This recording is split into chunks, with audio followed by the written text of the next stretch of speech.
Okay, April 2nd, Deuteronomy 21, 1 through 22:30. If anyone is found slain, lying in the field in the land which the Lord your God has given you to possess, and it is not known who killed him, then your elders and judges shall go out and measure the distance from the slain man to the surrounding cities. And it shall be that the elders of the city nearest to the slain man will take a heifer which has not been worked and has not pulled with the yoke. The elders of the city shall bring the heifer down to the valley with flowing water, which neither which is neither plowed nor sown, and they shall break the heifer's neck there in the valley. Then the priests and the sons of Levi shall come near, and the Lord your God has chosen them to minister to him and to bless in the name of the Lord. By the word of every controversy and every assault shall be settled. And all the elders of the city nearest to the slain man shall wash their hands over the heifer whose neck was broken in the valley. Then they shall answer and say, our hands have not shed this blood, nor have our eyes seen it. Provide atonement, O Lord, for your people Israel, whom you have redeemed, and do not lay innocent blood to the charge of your people Israel. And an atonement shall be provided on their behalf for the blood. So you shall put away the guilt of innocent blood from among you when you do what is right in the sight of the Lord. When you go out to war against your enemies, and the Lord your God delivers them into your hand, and you take them captive, and you see among the captives a beautiful woman, and desire her, would take her for your wife. Then you shall bring her home to your house, and she shall shave her head and trim her nails. She shall put off the clothes of her captivity, remain in your house, and mourn her father and her mother a full month. After that you may go into her and be her husband, and she shall be your wife. And it shall be, if you have no delight in her, then you shall set her free, but you certainly shall not sell her for money.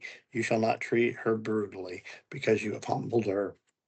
If a man has two wives, one loved and the other unloved, and they have borne him children, both the loved and the unloved, if the firstborn son of her who is unloved, then it shall be on that day he bequeaths his possessions to his sons, that he must not bestow firstborn status on the son of the loved wife in preference to the son of the unloved, the true firstborn. But he shall acknowledge the son of the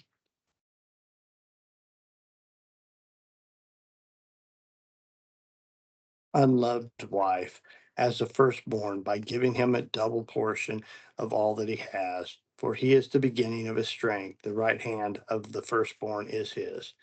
If a man has a stubborn and rebellious son who will not obey the voice of his father or the voice of his mother, and whom, when they have chastened him, will not heed him, then the father and the mother shall take hold of him and bring him to the elders of the city, to the gate of the city.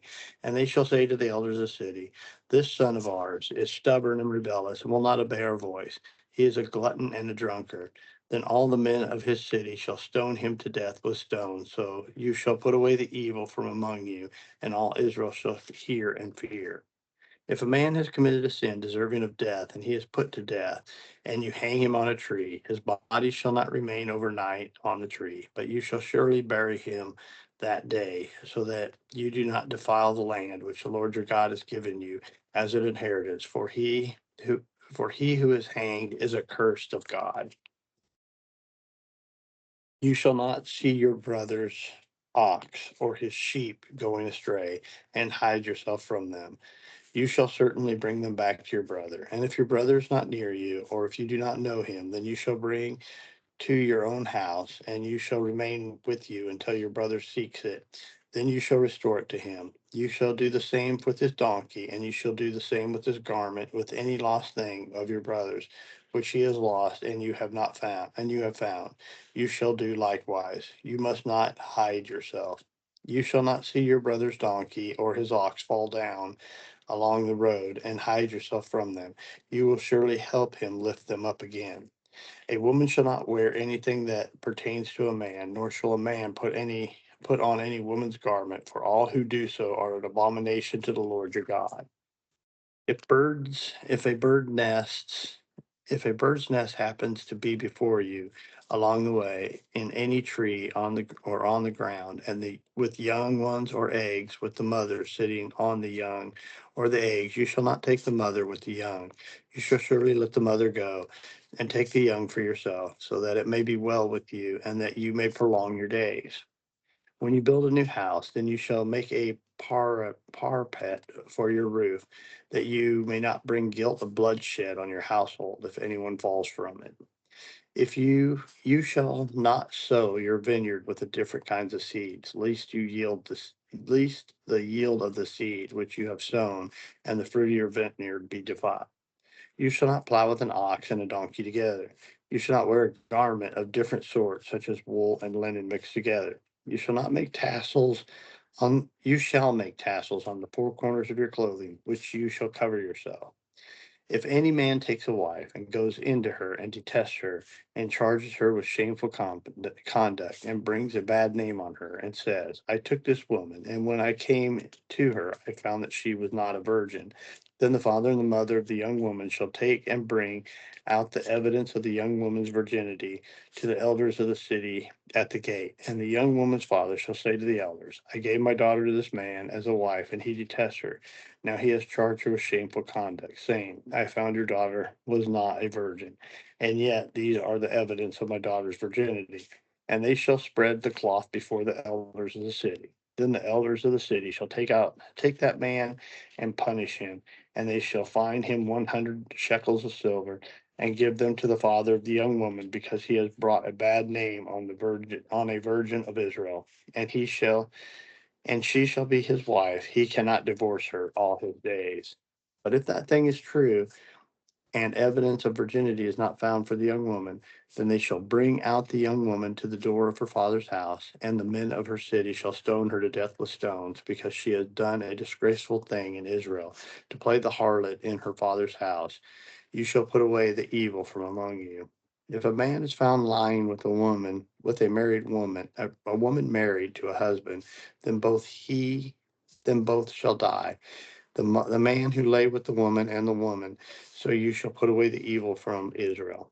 If a young woman who is a virgin is betrothed to a husband, and the man finds her in the city and lies with her, then you shall bring them both to the gate of the city, and you shall stone them to death with stone. The young woman, because she did not cry out in the city, and the man, because he humbled his neighbor's wife. So you shall put away the evil from among you. But if a man finds a betrothed young woman in the countryside, and the man forces her and lies with her, then only the man who lay with her shall die. But you shall know nothing to the young woman. There, there is in there is in the young woman no sin deserving of death. For just as when the man rises against his neighbor and kills him, even so in this matter. For he found her in the countryside, and the betrothed young woman cried out, but there was no one to save her. If a man finds a young woman who is a virgin, who is not betrothed, and he seizes her and lies with her, and they are found out, then the man who lay with her, he shall give to the young woman's father 50 shekels of silver, and she shall be his wife, because he has humbled her. He shall not be permitted to divorce her all his days. A man shall not take his father's wife, nor uncover his father's bed. Luke 9:51 through 10:12.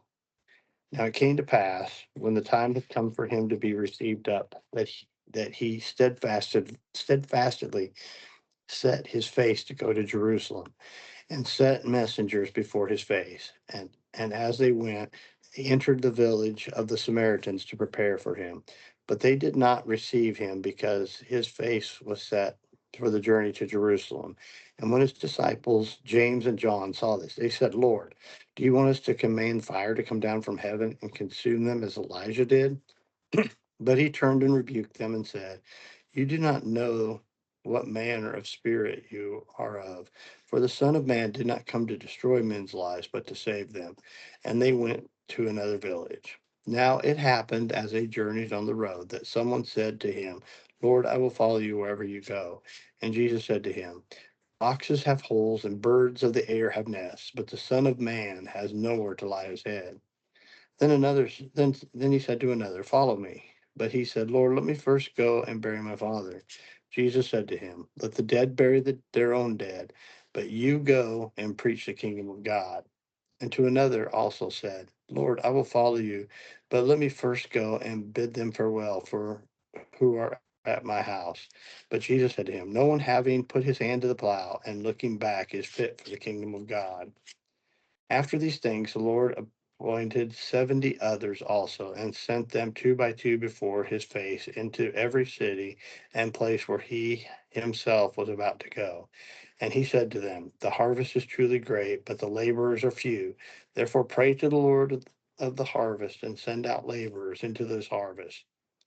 Go your way. Behold, I send you out as lambs among wolves. Carry neither money bag, knapsack, nor sandals, and greet no one along the road. But whatever house you enter, first say,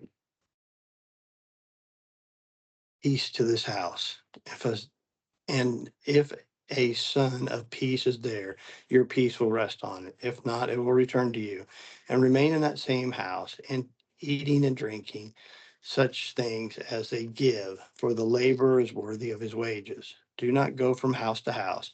Whatever city you enter, and they receive you, eat such things that are set before you, and heal the sick that are there, and say to them, the kingdom of God has come near to you. But whatever city you enter, and they do not receive you, go out into its streets, and say, the very dust of your city which clings to us, we wipe off against you. Nevertheless, know this, that the kingdom of God has come near you. But I say to you that it will be more tolerable in that day for Sodom than for that city. Psalms 74, 1 through 23. O God, why have you cast us off forever? Why does your anger smoke against the sheep of your pasture? Remember your congregation, which you have purchased of old, the tribe of your inheritance, which you have redeemed. This Mount Zion, where you have dwelt. Lift up your feet to the perpetual desolations. The enemy has damaged everything in the sanctuary. Your enemies roar in the midst of your meeting place. They have set up banners for signs.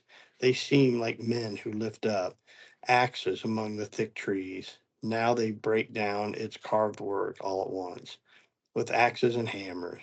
They have set fire to your sanctuary. They have defiled the dwelling place of your name to the ground. They say in their hearts, let us destroy them altogether. They have burned up all the meeting places of God in the land. We do not see our signs. There is no longer any prophet, nor is there any among us who knows how long. O God, how long will the adversary reproach? Will the enemy blaspheme your name forever? Why do you withdraw your hand, even your right hand? Take it out of your bosom and destroy them. For God is the King from old, working salvation in the midst of the earth. You divided the sea by your strength. You broke the heads of the sea serpents in the water. You broke the heads of the Leviathan to pieces. You gave him as food to the people inhabiting the wilderness. You broke open the fountains up and this flood. You dried up mighty rivers. The day is yours, and the night is also yours. You have prepared the light and the sun. You have set all the borders of the earth. You have made summer and winter. Remember this, that the enemy has reproached us, O Lord, that the foolish people have blasphemed your name. Oh, do not deliver the life of your turtle dove to the wild beast. Do not forget the life of your poor forever. Have respect to the covenant, for the dark places of the earth are full of the haunts of cruelty. Oh, do not let the oppressed return ashamed. Let the poor and the needy praise your name. Arise, O God, plead your own cause. Remember how the foolish man reproaches you daily. Do not forget the voice of your enemy, the turmoil of those who rise up against you increase continually. Proverbs 12:11. He who lifts his hand will be satisfied with bread, but he who follows frivolously is devoid of understanding. I think that means I need to get to work. All right. See y'all tomorrow.